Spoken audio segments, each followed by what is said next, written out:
The broadcast is now starting. All attendees are in listen-only mode. Welcome to Coleman Report Live. I'm Bob Coleman, and we're talking Main Street and the small business lenders who help it grow. And we have a new producer in town. That's why I'm in the Old West motif, Lance.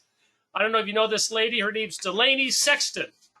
Yes, I do, Bob. Very proud of her. Yeah, Proud that she's writing about small business. Yeah, Joseph's out, Michael's out, everyone's out. So Delaney has the con. So if anything goes wrong, we're going to blame the old man. We're going to blame Lance. Blame me. John, good to see you. We got a lot of stuff to talk about today. I want to go right to oh, look at that. We got the certificate. Good job, Delaney. And let's see, she's making me follow my script. Now I'm playing Lance's job. Hey, John, let's get into it. We have, I know you've been following the SBA numbers and the SBA production, which is we tend to talk 30,000 foot levels, and we don't tend to talk too much about what individual lenders are doing. We have 6 weeks until the end of the fiscal year for the government. And what lenders are surprising you in terms of positive volume?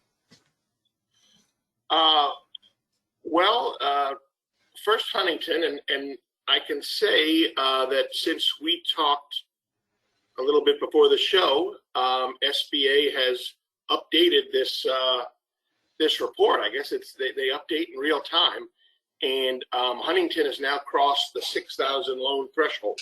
And I have been looking for that because about a month ago, a little more than a month ago, we reported a story on Huntington and how they are now, they consider themselves a national SBA lender.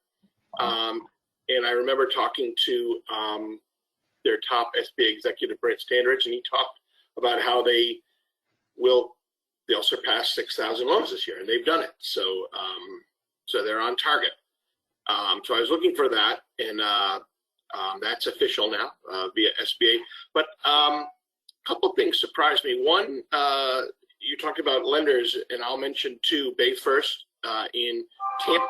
They, several years back, maybe not several years, just maybe 2 years back, they, with the difficulties in the mortgage market, they decided to pivot strategically from mortgage. They're a big mortgage lender to SBA, and they have become a very prolific SBA lender in a short period of time to the tune of 2,100, and did I get it right? Wow. Since they've updated the list, I better look again. 2,135 7A loans at the 13th. What type of volume? Did they show volume real quick there? Yes, they do the volume. It's 382, just under 383 million. Wow. For a loan size, the average loan size of about 100, just under 180,000. So they're doing a lot of loans, and they're doing smaller loans as well, relatively smaller loans. Same with Huntington. They're well known for their Lift program, where they make very small loans, and TD, I should mention, the one that I guess surprises me, TD, and perhaps that's silly to say because they've been a very big SBA lender for so long, but when I went back and compared their current fiscal year numbers with just the previous year, they're just having a sort of spectacular year based on their previous numbers. I mean, they're up, it looks like up over 1,000 loans from the previous fiscal year. John, you said small loans. You mentioned Lift program. Define that for us real quick. I'm not familiar with that. And what is the average loan size of these institutions? Well, Huntington's average, again, is just slightly below the Bay First. They're at 178,471. The smallest average I saw, since I'm looking at it, of a big SBA lender, of a sort of a high volume SBA lender, is M&T, and they're a very high volume SBA lender, and they, with 1,400 plus loans, and their average is under 130,000. Wow. So, which begs the question, John. I wish Congress was on the show today. Because you hear all this rumbling about SBA not doing small loans, yet you're talking about significant SBA lenders who have average loan size that would be considered small SBA loans. Exactly. And when you talk about lenders with 1,450, with 2,135, with 6,000 plus loans, there are lots of everything in there. So there's plenty of really small loans as well. I think under 50,000, although they don't break that out. I wish that's one thing I'd like to ask, because there are plenty of people who say $150,000 doesn't sound like a terribly small loan to me. Yeah. But one question, John, given the fact that the SOP 5010-7 now states that an SBA small loan is something under $500,000, what's the average for all SBA lenders? It is right now $472,300. Wow. Which is it's coming down. It's coming down significantly. It's not where it was. I mean, that's what perhaps the administrator would say if we were here talking to her. She would say, back in 2016, 2017, it was 400,000 or closer to 400,000.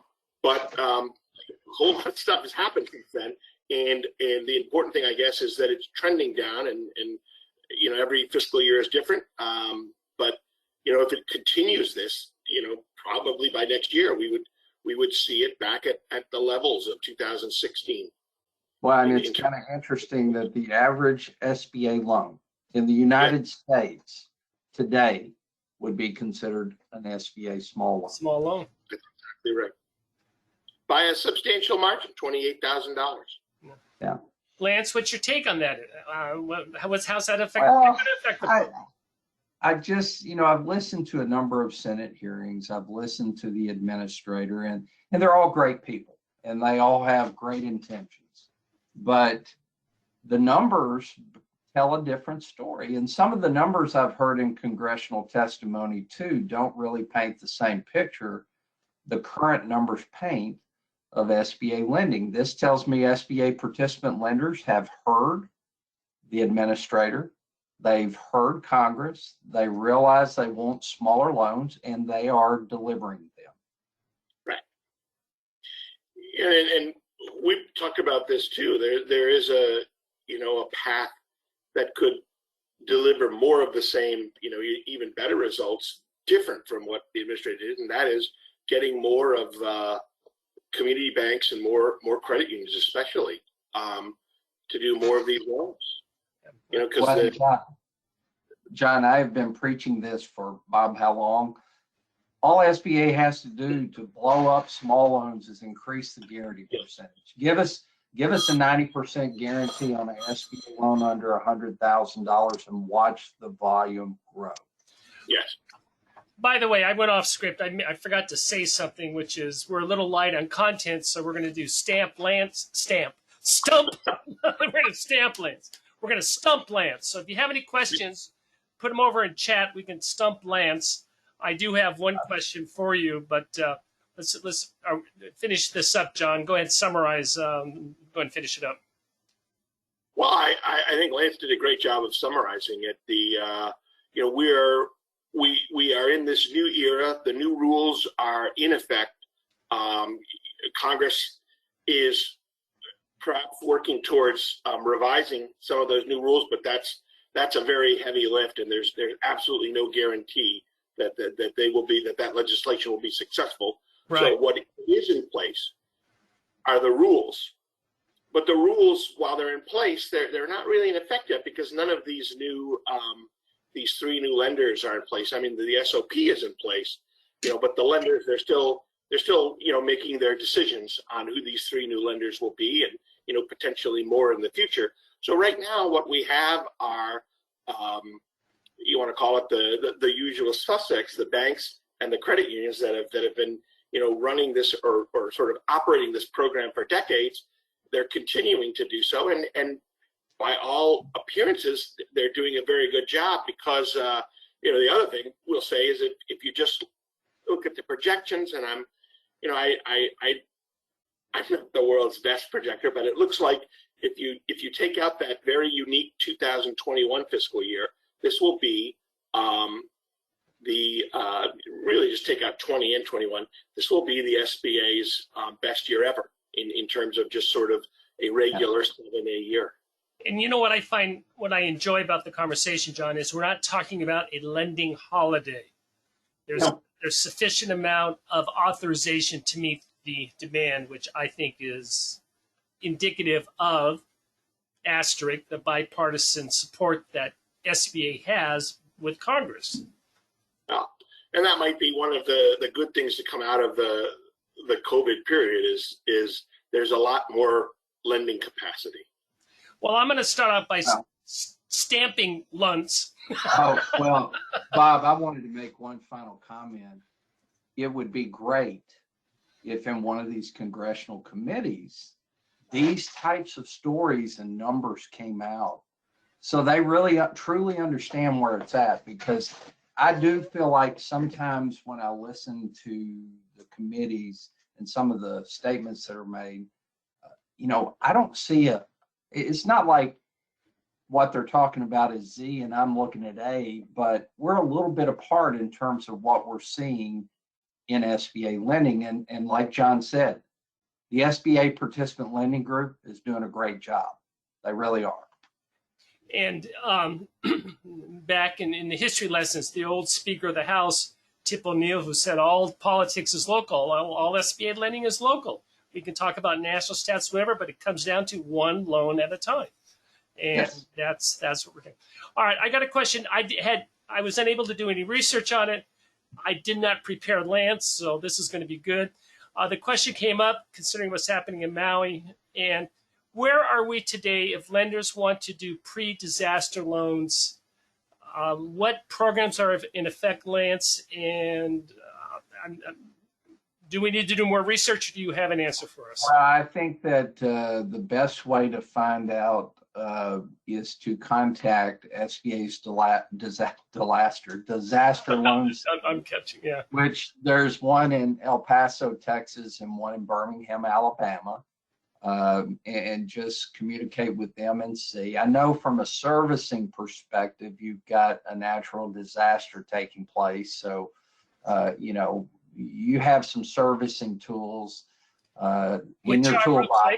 Which are the servicing tools are, very quickly? Yeah, well, you can provide deferments to businesses that have been impacted by the fires in Maui.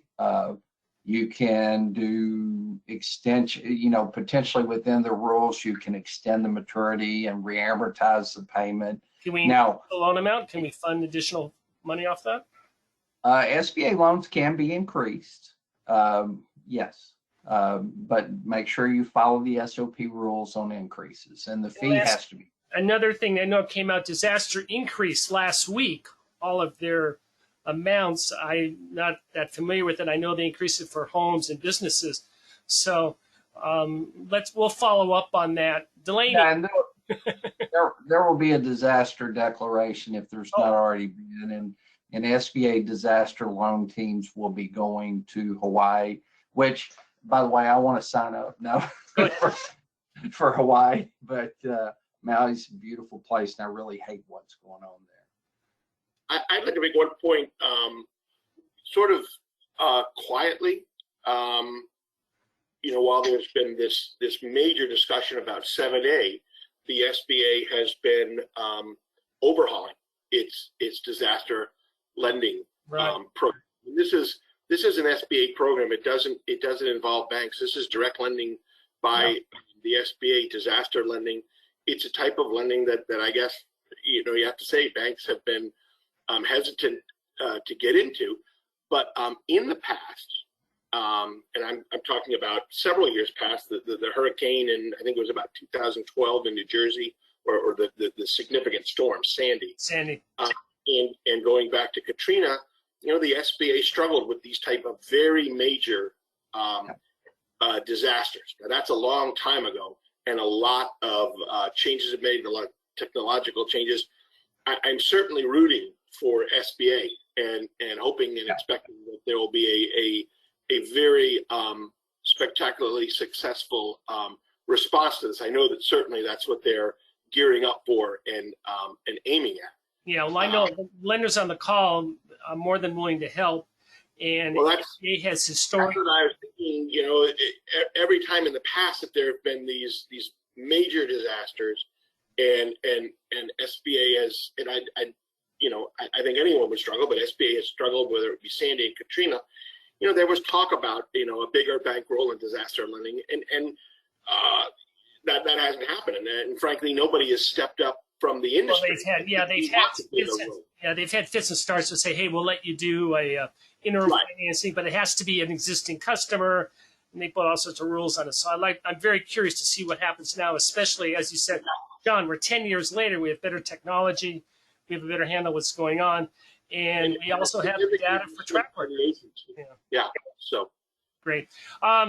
Excellent. So we'll follow up on that. Delaney, there's your story to follow up on. How's that?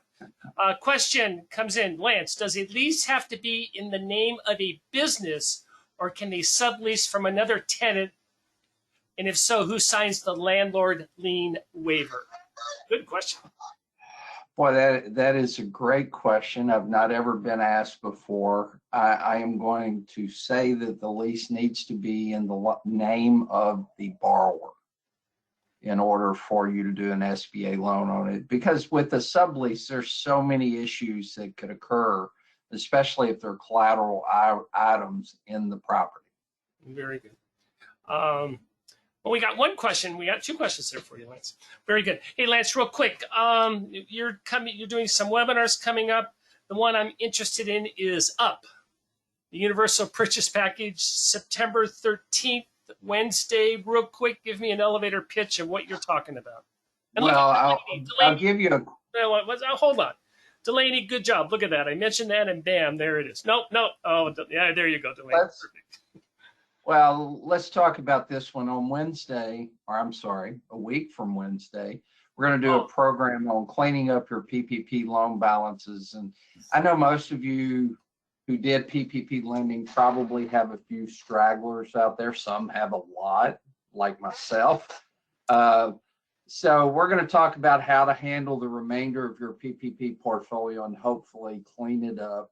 Now, guys, there are going to be some PPP loans that are around for another couple years, 2.5 years. We've been calculating when it's going to finally go away with the ones that are making payments. But we're also going to talk about how to take care of those pesky lender additional information requests and those post-forgiveness payment reviews. Lance, in terms of the date 9/30, there's nothing that's come down from SBA. There will be nothing that does come down from SBA, but I got to think nothing bad can happen if we clean them up as much as you can by the end of the fiscal year. Oh, it'd be a great thing. Absolutely. So if you've got PPP loans left over and you want to hear some discussion, and I'm going to allow plenty of time, Bob, I've done this one before, for question and answers. Very good. All right. Well, good job, Delaney. John, thank you so much for your insights. I appreciate it. Lance, as always. Thank you, everyone, for joining us today for Coleman Report Live and for supporting America's Main Street, one entrepreneur at a time. Have a great day.